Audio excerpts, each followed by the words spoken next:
বাংলাদেশের বন্যার্তদের জন্য TVN 24 news নেটওয়ার্কের বিশেষ তহবিলে মানুষের সহায়তা অব্যাহত রয়েছে। চতুর্থ দিন শেষেই তহবিলের পরিমাণ দাঁড়িয়েছে প্রায় $6,000।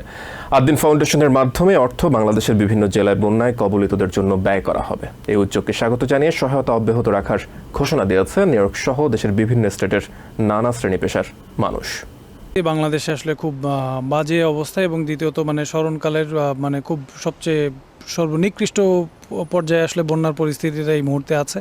সো টিভিএন এই মুহূর্তে আসলে যেই পদক্ষেপটা নিয়েছে আমি আসলে আন্তরিকভাবে ধন্যবাদ জানাই টিভিএন কর্তৃপক্ষকে এরকম একটা সাহসী উদ্যোগ এবং সচেতন উদ্যোগ নেওয়ার জন্য। কারণ এই মুহূর্তে আসলে বাংলাদেশি যারা বন্যাতাড়িত এলাকায় আছেন তাদেরকে ডেফিনেটলি সাহায্য সহযোগিতা পৌঁছে দেওয়াটা আমাদের বাঙালি হিসেবে বাংলাদেশি হিসেবে একটা নৈতিক দায়িত্ব এবং কর্তব্য। টিভিএন 24-কে একটা ধন্যবাদ দিতে চাই, কারণ ওনারা কিন্তু একটা ফান্ডরাইজের ব্যবস্থা করছে আমাদের বন্যার জন্য। আমি সকলকে অনুরোধ করব টিভিএন 24 সবসময় প্রবাসীদের পাশে আছে, আমরাও যেন টিভিএন 24-এর পাশে থেকে বন্যার্তদের সাথে যে যা আছে তা নিয়ে এখানে এগিয়ে আসি এবং টিভিএন 24-এর যে ফান্ড আছে সেখানে আমরা টাকাটা জমা দিই। জাতীয় দুর্যোগ রাষ্ট্রের একার পক্ষে, প্রধান উপদেষ্টার পক্ষে বা ছাত্ররা যে এখন গণতন্ত্র সংগ্রহ করছে তাদের কারোর পক্ষেই আসলে পুরো সমস্যার সমাধান করা সম্ভব নয়। টিভিএন 24 একটা বিশাল নেটওয়ার্ক, তার অনেক ভক্ত, অনেক মানুষ তাদেরকে জানে বোঝে